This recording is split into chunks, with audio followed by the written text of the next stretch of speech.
Hey, hi everyone. This is Rajay, and you're watching The Knowledge Race.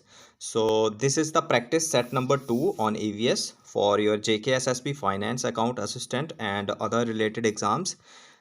In this video, we are going to attempt and discuss about 10 questions. So, first of all, you need to answer yourself. If you are unable to answer the questions, then go for complete explanation. Okay. So without wasting any time, let's get start. But one request to all of you: if you are new to the channel, please do subscribe and press the bell icon for more videos and regular updates. Okay, and at the end of the video, please do mention your score out of 10. Okay, so the first question is: arrange the following greenhouse gases in decreasing order of their global warming potential. ठीक है guys, तो सबसे पहले देखो, इस question को solve करने के लिए आपको ग्लोबल वार्मिंग पोटेंशियल पता होना चाहिए कि ये क्या होता है, तभी जो है आप इन ग्रीन हाउस गैसेस को जो है डिक्रीजिंग ऑर्डर में अरेंज कर पाओगे। तो देखो, ग्लोबल वार्मिंग पोटेंशियल क्या होता है कि ये एक तरीके का क्या होता है, मेजरमेंट होता है कि कोई एक पर्टिकुलर ग्रीन हाउस गैस जो है वो कितनी हीट को ट्रैप करती है इन ए पीरियड ऑफ टाइम। ठीक है, एक पर्टिकुलर पीरियड ऑफ टाइम है जो ज़्यादातर 100 ईयर्स के लिए लिया जाता है। तो उस 100 साल के अंदर जो है किसी एक ग्रीन हाउस गैस ने कितनी हीट को जो है वो ट्रैप किया। ठीक है ना, तो उसको हम लोग कहते हैं ग्लोबल वार्मिंग पोटेंशियल।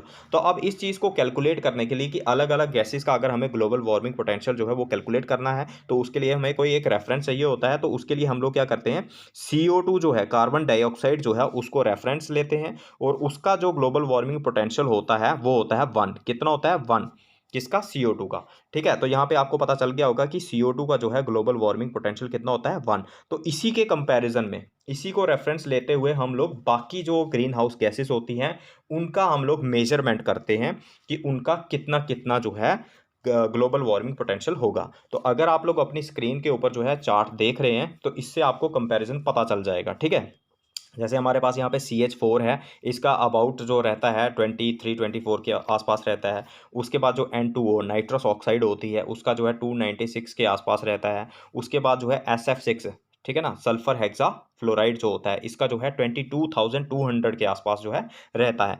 तो अगर आप लोगों को ये वैल्यूज़ पता चल चुकी हैं तो अब जो है आप इजीली जो है इसको अरेंज कर सकते हो। ठीक है, तो सबसे ज़्यादा जो है वो किसका आने वाला है हमारे पास? SF6 का आएगा। ठीक है ना, SF6 देखो हमारा जो है कौन सा नंबर है, सेकंड नंबर पे है। तो सेकंड नंबर यहाँ पे देख लो कहाँ पे है, D और C में है। उसके बाद जो है किसका आएगा, मतलब अब डिक्रीजिंग में जा रहे हैं तो दूसरे नंबर पे कौन आएगा? हमारा N2 आएगा। N2 आएगा तो हमारा C वाले ऑप्शन में ये यहाँ पे आ रहा है। उसके बाद लास्ट में कौन सा आया? फर्स्ट तक, मतलब ये कि हम सीधा बता सकते हैं इनसे, हमारा C जो है वो करेक्ट ऑप्शन है। ठीक है, तो चार्ट भी आप लोगों ने देख लिया होगा कि आपको अलग अलग वैल्यूज जो है वो पता चल चुकी होंगी। तो इस क्वेश्चन का जो है सही आंसर क्या है? C वाला। सबसे ज़्यादा किसका होगा? SF6 यानी कि सल्फर हेक्साफ्लोराइड का। उसके बाद आएगा आपका नाइट्रस ऑक्साइड, देन आपका मीथेन और फिर आपका कार्बन डाइऑक्साइड। ठीक है, तो अब नेक्स्ट क्वेश्चन देखो। अब देखो सेकंड क्वेश्चन क्या है, consider the following ecosystem types. पहला है फॉरेस्ट इकोसिस्टम, पॉन्ड इकोसिस्टम और ग्रासलैंड इकोसिस्टम। अब पूछा गया इसमें विच of the above has have inverted pyramid of biomass. अब यहाँ पे पायरामिड ऑफ बायोमास के लिए आपको पूछा हुआ है कि इन तीनों इकोसिस्टम में से इन्वर्टेड वाला जो है वो कौन सा होगा। ठीक है ना, तो अगर आपको याद हो कि अलग अलग टाइप के पायरामिड्स होते हैं, pyramid of energy, pyramid of number, pyramid of biomass, तो जो पायरामिड ऑफ बायोमास होते हैं वो दो टाइप के होते हैं, एक होता है इन्वर्टेड और एक होता है अपराइट। ठीक है, अपराइट किस किस में पाया जाता है? फॉरेस्ट इकोसिस्टम है तो उसमें जो है पायरामिड ऑफ बायोमास जो होगा वो अपराइट होगा और सेम जो है ग्रासलैंड के अंदर भी होगा। लेकिन जो हमारे पास पॉन्ड इकोसिस्टम है, यानी कि जितने भी हमारे पास एक्वेटिक इकोसिस्टम होते हैं जो पानी के अंदर होते हैं, चाहे वो सी का इकोसिस्टम हो, लेक का हो, या किसी भी टाइप का जो है पानी के अंदर वाला इकोसिस्टम होगा, उसके अंदर हमेशा जो है हमारा पायरामिड ऑफ बायोमास जो होगा वो इन्वर्टेड होगा, यानी कि कुछ इस टाइप से होगा। ठीक है, क्योंकि जो लोअर पोर्शन होता है हमारे ये जो पिरामिड का, वहाँ पे जो है बायोमास कम मात्रा में होता है। उसके बाद जो नेक्स्ट ट्रॉफिक लेवल आएगा उसमें थोड़ा ज़्यादा होता है और उसके ऊपर जाओगे तो उसमें और भी ज़्यादा होता है। ठीक है, तो इसका जो है आप लोग अपनी स्क्रीन के ऊपर देख सकते हो कैसे होता है। जैसे लोअर लेवल पे ज़्यादातर जो है आपको पता है फाइटोप्लैंक्टॉन्स आते हैं, उसके बाद सेकंड पे जू प्लैंक्टॉन्स, फिर छोटी स्मॉलर फिशेज आ जाते हैं, फिर उसके बाद लास्ट वाला जो होता है वो उसमें बड़ी बड़ी फिशेज आ जाती हैं, लेकिन उसका क्या होता है, बायोमास बढ़ जाएगा। ठीक है ना, तो इसलिए जो है हमारा इसका जो है करेक्ट ऑप्शन क्या आएगा यहाँ पे, आपको अगर मैं बता दूं तो C वाला आ जाएगा। ठीक है, 2 ओनली, क्योंकि पॉन्ड इकोसिस्टम के अंदर जो है पायरामिड ऑफ बायोमास जो होगा वो इन्वर्टेड होगा। ठीक है, तो नेक्स्ट क्वेश्चन देखो। नेक्स्ट क्वेश्चन है which of the following chemicals is are responsible for eutrophication. तो देखो यूट्रोफिकेशन जो है वो बहुत ही इंपॉर्टेंट टॉपिक है हमारा, उसको काफ़ी अच्छे से पढ़ लेना। तो अब आपको बताना है कि यूट्रोफिकेशन जो है वो किस किस केमिकल्स की वजह से होती है। तो अगर आप लोगों को याद हो तो यूट्रोफिकेशन का आपको मतलब भी पता होगा कि nutrient enrichment of A water body. कोई भी एक वाटर बॉडी है जब उसके अंदर बहुत सारे न्यूट्रिएंट्स आ जाते हैं तो उसको हम लोग कहते हैं यूट्रोफिकेशन। लेकिन मेनली जो है कौन से वो न्यूट्रिएंट्स हो सकते हैं, तो उसमें जो है हमारे पास दो टाइप के होते हैं, एक होता है नाइट्रोजन और दूसरा होता है फास्फोरस। तो यहां से आप लोग करेक्ट ऑप्शन बता सकते हो। इसका करेक्ट है ए वाला 1 and 2 ओनली। ठीक है, तो अब नेक्स्ट देखो which of the following are the ways in which nitrogen fixation can take place on earth. अब अर्थ के ऊपर जो है नाइट्रोजन फिक्सेशन किस किस टाइप से हो सकती है। तो सबसे पहले है by micro organisms like bacteria, blue green algae. उसके बाद by industrial process like Haber's process, by atmospheric phenomena like your thunder and lightning. ठीक है, तो अब देखो जो नाइट्रोजन फिक्सेशन जो होती है हमारे पास दो टाइप की होती है, एक होती है फिजिकल और एक होती है बायोलॉजिकल। फिजिकल जो होती है वो दो टाइप से होती है, एक होती है इंडस्ट्रियल और एक दूसरी जो होती है वो मतलब एक तरीके से जो इसमें लाइटनिंग और थंडरिंग वगैरह जो है आ जाती है। ठीक है ना, तो दो टाइप से तो वो हो गई। ठीक है, उसके बाद थर्ड टाइप की आती है जो बायोलॉजिकल होती है, जो माइक्रोब्स करते हैं। तो इसका मतलब ये हुआ कि इसके अंदर जो है ये तीनों के तीनों ऑप्शन जो है वो करेक्ट है। तो इसका जहाँ पे आंसर जो है हमारे पास क्या आने वाला है, डी वाला है। ठीक है ना, तो आपने याद रखना है कि नाइट्रोजन फिक्सेशन जो होती है वो हमारे पास तीन टाइप की होती है, एक तो जो लाइटनिंग या फिर थंडरिंग की वजह से होती है, एक जो हम लोग इंडस्ट्रियल हैबर्स प्रोसेस के थ्रू जो है नाइट्रोजन को अमोनिया में कन्वर्ट करते हैं, उसके बाद जो थर्ड वाली होती है जिसमें बायोलॉजिकल यानी कि माइक्रोब्स जो हैं, जैसे आपका राइजोबियम वगैरह होता है, नाइट्रोसोमोनास वगैरह और भी बहुत सारे माइक्रोब्स होते हैं जो एटमॉस्फेरिक नाइट्रोजन को कन्वर्ट करते हैं नाइट्रोजन कंपाउंड्स के अंदर। ठीक है, नाइट्रोजनस कंपाउंड्स जो होते हैं जो यूजेबल होते हैं प्लांट्स के लिए। तो इसका करेक्ट ऑप्शन आपको पता चल गया, यहाँ पे डी है। उसके बाद फिफ्थ वाला क्वेश्चन देखो क्या है, which of the following statements are correct about an ecosystem. अब इकोसिस्टम के लिए यहाँ पे आपको कुछ स्टेटमेंट्स दी हुई हैं। देखो पहली क्या है, the flow of energy is unidirectional in ecosystem. ठीक है ना, the flow of energy is always from lower to higher trophic levels. और थर्ड है sometimes it can flow in reverse direction, that is from carnivores to herbivores. तो देखो यार यहाँ पे इकोसिस्टम के तीन स्टेटमेंट दी हुई हैं। तो पहला तो करेक्ट है, जब भी फ्लो होता है वो हमारा कहाँ से होता है, मतलब एक ट्रॉफिक लेवल से दूसरे ट्रॉफिक लेवल की तरफ होता है। यूनिडायरेक्शन मतलब सिंगल डायरेक्शन में चलता है, फॉरवर्ड में ही चलता है, बैकवर्ड में तो नहीं आता है ये। ठीक है ना, जैसे हमारे पास आपके जो सबसे पहले क्या आते हैं, ऑटोट्रॉफ्स आते हैं। ऑटोट्रॉफ्स को कौन खाता है, आगे हार्बीवोर्स खाते हैं, उसके बाद आगे जो सेकंड लेवल होता है, फिर थर्ड लेवल, ऐसे चलता जाता है ना, यूनिडायरेक्शनल होता है।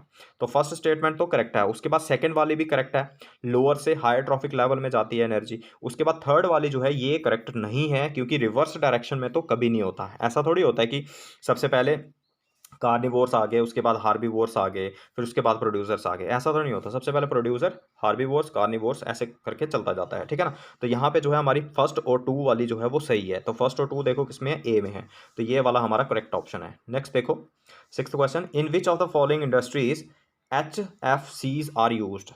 ठीक है, तो कौन सी इंडस्ट्रीज में जो है HFCs, अब जैसे आपके CFCs होते हैं ना, क्लोरोफ्लोरोकार्बन, ऐसे ही अब मैं आपको बता दूं कि जो CFCs जो हैं वो ज़्यादातर बंद हो चुके हैं इस टाइम पे, क्योंकि ये ओजोन डिप्लेशन करते हैं। ठीक है, तो उसकी जगह जो है हमारे पास हाइड्रोफ्लोरोकार्बन, HF का मतलब क्या होता है, हाइड्रोफ्लोरोकार्बन, ये यूज़ किए जाते हैं। और इनका यूज़ जो है वो कहाँ कहाँ कौन कौन सी इंडस्ट्री के अंदर किया जाता है। तो इनका फंक्शन भी जस्ट लाइक CFCs होता है। तो ये कहाँ यूज़ किए जाते हैं, रेफ्रिजरेंट्स में, जो आपके AC वगैरह होते हैं, या जो रेफ्रिजरेटर वगैरह ठंडा करने के लिए जिन चीज़ों का हम लोग इस्तेमाल करते हैं वहाँ पे। उसके बाद एयरोसोल्स में भी यूज़ किया जाता है। फायर रिटार्डेंट्स यानी कि आपके जो फायर एक्सटिंग्विशर्स होते हैं उनके अंदर भी इनका इस्तेमाल होता है। तो इसका जो करेक्ट ऑप्शन है वो आएगा आपका डी वाला 1 2 3। ठीक है, तो सभी के अंदर जो है यूज़ होते हैं। उसके बाद देखो the organisms at the base of the food chain are. अब देखो कोई भी जो फूड चेन होती है उसके बेस के ऊपर जो है सबसे पहला, यानी कि एक लेवल आपसे पूछा होगी, फर्स्ट सबसे पहले जो है कौन कौन से ऑर्गेनिजम्स वहाँ पे आते हैं। तो सबसे पहले क्या है, हार्बीवोर्स एंड जूप्लैंक्टॉन्स। ठीक है, उसके बाद phytoplanktons and green plants, then है सेप्रोफाइट्स एंड पैरासाइट्स, उसके बाद है कार्निवोर्स एंड ओमनिवोर्स। देखो जो फोटोसिंथेटिक चीज़ें होती हैं, है ना, फोटोसिंथेटिक ऑर्गेनिज्म जो फूड की प्रोडक्शन करते हैं, फूड चेन में सबसे पहले वही आते हैं। तो सबसे पहले कौन आएगा, ग्रीन प्लांट्स और फाइटोप्लैंक्टॉन्स। तो ये जो है हमारे पास करेक्ट ऑप्शन होगा यहाँ पे सेकंड वाला। ठीक है, तो यहाँ से आप लोग आंसर देख सकते हो, यहाँ से आंसर आएगा आपका बी वाला, यानी कि 2 ओनली। ठीक, तो उसके बाद नेक्स्ट क्वेश्चन क्या है, which of the following are the basic components of an ecosystem. Ecosystem के जो है बेसिक कंपोनेंट्स क्या होते हैं? तो देखो इकोसिस्टम के अंदर जो है हमारे पास दो टाइप के कंपोनेंट्स होते हैं। यानी कि एक तो होता है आपका लिविंग कंपोनेंट, उसका उसके बाद क्या होता है नॉन लिविंग। तो यानी कि लिविंग के अंदर जो है यहाँ पे आपके ऑटोट्रॉफ्स भी आ जाएंगे, उसके बाद हेटेरोट्रॉफ्स भी आ जाएंगे, ठीक है। और दूसरा क्या आ जाएगा नॉन लिविंग। तो ये दोनों चीज़ें जो हैं एक कंपोनेंट में आ जाएंगी और दूसरे में ये आ जाएंगी। तो इन्हीं दोनों को मिला करके हमारा इकोसिस्टम बनता है, ठीक है। तो यहाँ पे आपको पता चल गया होगा इसका आंसर क्या है। तो इसका आंसर है आपका ए वाला, ओनली 1 और 2, सॉरी ये नहीं आएगा इसका, इसका ये आएगा आपका डी वाला, ठीक है। 1, 2 एंड 3 तीनों आएंगे इसके अंदर, ठीक है। तो नेक्स्ट देखो 9th क्वेश्चन क्या है। The first link in any food chain is always green plant because. अब कोई भी जो एक फूड चेन होती है उसके अंदर जो है सबसे पहला जो लिंक होता है वो हमारा ग्रीन प्लांट से स्टार्ट होता है ना। क्यों होता है ऐसा, क्यों होता है? पहला ऑप्शन क्या है, दे आर वाइडली डिस्ट्रीब्यूटेड, सबसे ज़्यादा डिस्ट्रीब्यूटेड है वो अर्थ के ऊपर, इसलिए होता है। They are fixed to the soil, ज़मीन के साथ जुड़े हुए हैं वो। They have the capacity to fix carbon dioxide in presence of sunlight to food, ठीक है।